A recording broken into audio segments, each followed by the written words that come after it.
Hi, thanks for clicking on the video. If you'd like to learn more about how I trade the markets, there's a link below this video. Click the link, fill in your details, I'll send you a free video. It'll help you understand trend direction so that you'll never be on the wrong side of the market again. You'll always know what side you should be trading from. Okay guys, this is just a quick video just to try and throw some concepts out to you in terms of swing points and why some areas of support and resistance are more important than others, why swing points are not created equally. And what I mean by that is I want you to take a look at this swing point there. Okay, now if you look left of that, now of course you can go a lot further back, but let's not focus on there being any other trading to the left. Let's just imagine this is clear as far as the eye can see. What I want to know is who was the person able to sell at the top like that? Who had the foresight? Who was able to actually sell the absolute pinnacle of this very impulsive and vertical type move after some trading to the upside? So I just want you to think about that for a moment, and then I want you to check out specifically this this area of price action here. Now if I was to say to you, imagine, again forgetting what was left of this, imagine if I was to say to you this is an uptrend, where would you place your stop losses if you had been involved, trying to get involved on the way up in this? So imagine you, price are going up, you'd made the decision in your mind that price was trending to the upside. Think about where you would place your stop losses. How about here? Would you place one there? It's totally possible. Under the swing point, right?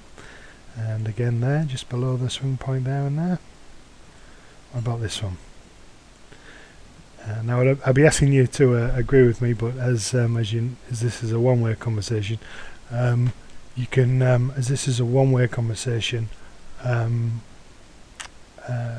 not able to do that, but just just sit and agree and nod your head as I go along. How about there? Would you place a stop loss under that point there if you were trying to trade to the upside again? So would it be fair to say that if you were considering how much money was sat at each one of these swing points in terms of stop loss money, would it be a fair assumption to make that potentially there's more capital sat under these swings than potentially this one up here? So why do I say that? Just going back to the original point, who on earth was able to sell at the very top? Now you may come back and say, you know, some bank, a market maker, you know, who knows? But if we were talking about just an average trader, it would be Mr. and Mrs. Lucky who managed to sell at absolute high of that vertical move upwards like that. Literally there won't be very much money sat above that swing point. But if you consider these swing points and also consider this next point, what do you think would happen if I shared with what would you think would happen if I shared this screen with, let's just say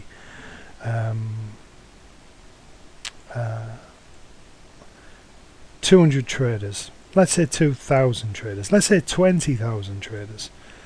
How many of them do you think, if you showed them this section of price action, how many of them would you think would place the stop losses in the exact same places, give or take a fudge factor of say 10%?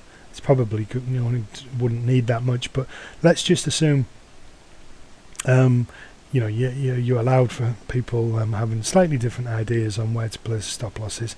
Ultimately what you'll find is the vast majority of people would come back with a very similar stop loss placement.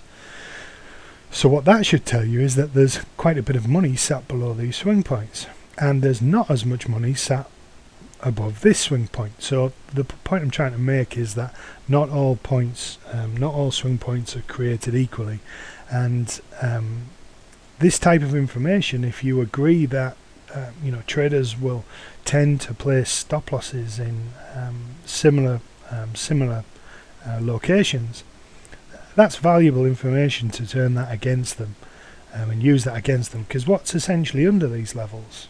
What is it? It's money, it's cash, it's liquid.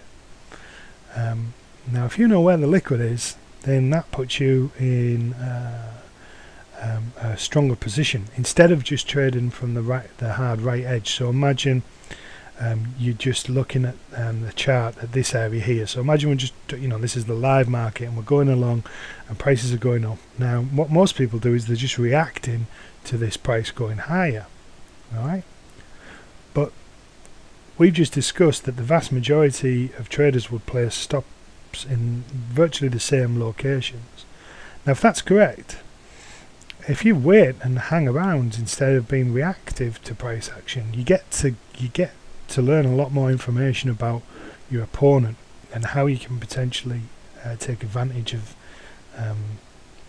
their repetitive, habitual traits as humans, as traders, etc. Now this isn't a trading strategy or anything of that nature, but this is just an idea that I'm throwing out there for you to just have a little think about, and just realise that not all swing points are created equal. Mr. and Mrs. Lucky sold this high. The vast majority of traders would place their stop losses below these swings, etc. So that makes these swings different from this upper level up here, because it's not equal, because there's more money sat below these levels than potentially there would be up here.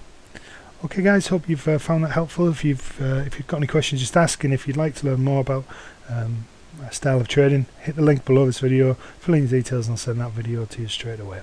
Okay, take care.